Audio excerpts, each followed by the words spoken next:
Hello everyone, और एक और बहुत इंपॉर्टेंट वीडियो में आपका स्वागत है। इस वीडियो में मैं बात करूंगा इंडियंस के लिए थाईलैंड का वीज़ा ऑन अराइवल, क्या क्या डॉक्यूमेंट्स की ज़रूरत होती है, कितने पैसे लगते हैं और कितना इजी है। साथ ही साथ मैं बात करूंगा कि आप एयरपोर्ट से पटाया कैसे जा सकते हैं, क्या कन्वीनियंट वे है। इसके साथ में और भी चीज़ें आपको इसमें बताऊंगा इंपॉर्टेंट, जो आपके लिए काफ़ी हेल्पफुल रहेंगी अगर आप इन गर्मियों में थाईलैंड का ट्रिप प्लान कर रहे हैं अपनी फैमिली के साथ या अपने फ्रेंड्स के साथ।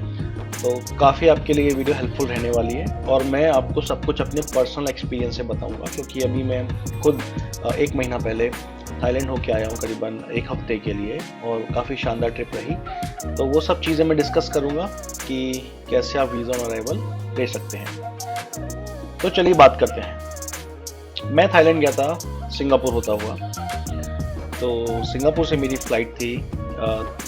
एक चीज़ का आप ध्यान रखें कि बैंकॉक में 2 एयरपोर्ट है, एक है डीएमके जो पुराना है और एक है स्वर्णभूमि एयरपोर्ट। मेरी फ़्लाइट जो थी वो लैंड करी डीएमके एयरपोर्ट पे करीबन रात के 2-3 बजे। और उसके बाद आप जैसे एयरपोर्ट पे पहुंचेंगे, ठीक है, तो आपको प्रॉपर साइन बोर्ड्स मिलेंगे कि कहाँ पे जाके आप वीज़ा ऑन अराइवल के लिए अप्लाई कर सकते हैं। तो वो सब चीज़ें आपको वहाँ पे बिल्कुल आराम से आपको साइन बोर्ड के थ्रू मिल जाएगी। एक चीज़ का आप ध्यान रखें कि वीज़ा ऑन अराइवल में पूरा जो फॉर्मेलिटीज़ आपको पूरी करनी पड़ती है उसमें 1 घंटा आपका बिल्कुल लग जाएगा। तो ऐसा नहीं है कि वीज़ा ऑन अराइवल है, आप गए इमिग्रेशन पे, वहीं पे आपको वीज़ा मिल गया, ऐसा नहीं होता है। एक इनका पूरा अलग से सेक्शन है, वहाँ पे आपको जाना पड़ेगा और वहाँ पे पूरी लिस्ट है कि कौन कौन सी कंट्रीज़ के लिए थाईलैंड वीज़ा ऑन अराइवल करता है। तो जब हम पहुँचे रात के 2 बजे, वहाँ पे हम उस एरिया में पहुँच गए जहाँ पे वीज़ा ऑन अराइवल इशू हो रहा था। तो देखिए, लीगली जो फीस है वीज़ा ऑन अराइवल की पर पर्सन वो है 2000 बात, लेकिन ये लोग 2200 बात चार्ज करते हैं, ये बोल के कि हम आपको एक्सप्रेस वीज़ा देंगे, आपको लाइन में नहीं लगना पड़ेगा, नॉर्मल लाइन में you will get visa very faster. तो ये देखिए एक तरह का स्कैम है 200 बात का, क्योंकि ऑर्डिनरी लाइन में भी कोई भी भीड़ नहीं होती। मैं वहाँ पे गया था, एब्सोल्युटली कोई रश नहीं था, लेकिन क्योंकि इनको कुछ एक्स्ट्रा पैसे बनाने हैं तो ये आपको 2200 बात का वीज़ा देते हैं। बस उसमें एक फ़ायदा ये है कि they will not ask you any other thing, जैसे कि रिटर्न टिकट, होटल की बुकिंग, कुछ भी उन्होंने हमसे नहीं पूछा। उन्होंने बस हमसे 2200 बात लिए कैश में और पासपोर्ट लिया, और शायद रिटर्न टिकट आई थिंक उन्होंने पूछी थी, मुझे सही से याद नहीं है, लेकिन होटल अकोमोडेशन कुछ भी नहीं पूछा कि आप कहाँ कहाँ रुकने वाले हैं, क्या आपकी आइटनरी है, कुछ भी नहीं पूछा।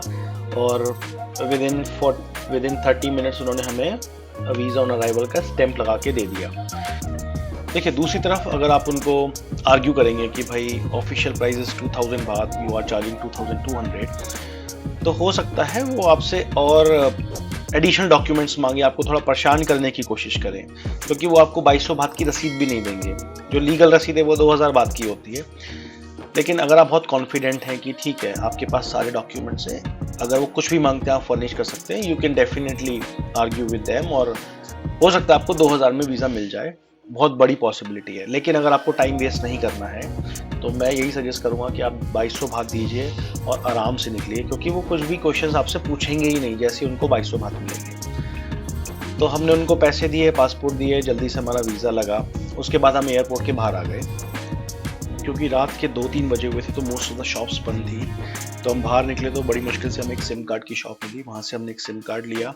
वो सिम कार्ड थोड़ा आपको कॉस्टली मिलेगा एयरपोर्ट पे, हर जगह दुनिया में हर जगह एयरपोर्ट पे सिम कार्ड कॉस्टली होते हैं, बट हमने सिम कार्ड लिया। उसके बाद हमने ग्रैब ऐप के थ्रू टैक्सी बुक करी पटाया की।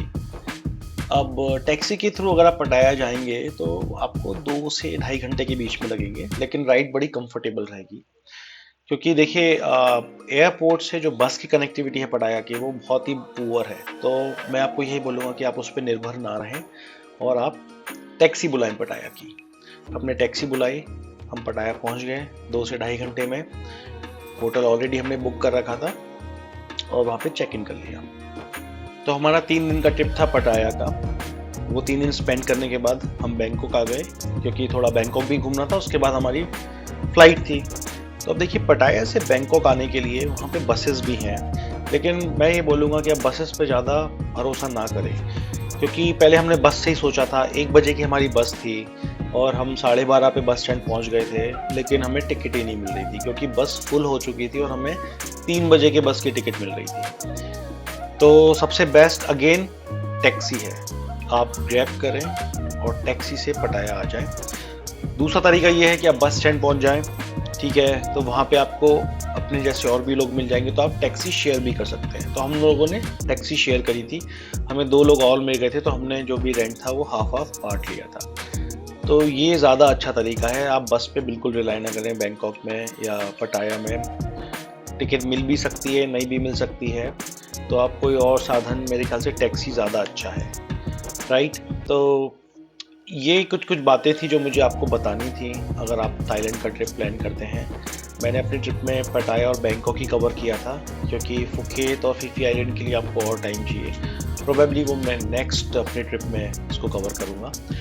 मुझे पूरी उम्मीद है कि ये वीडियो आपको काफ़ी इन्फॉर्मेटिव लगा होगा। अपने सुझाव और सवाल आप मुझे कमेंट सेक्शन में पूछ सकते हैं, मैं सबका आंसर बिल्कुल करूँगा। और अगर और भी कोई सजेशंस है कि कैसे हम इस वीडियो को और अच्छा बना सकते हैं, प्लीज़ आप मुझे बताइए। तब तक के लिए thank you so much, bye bye and take care.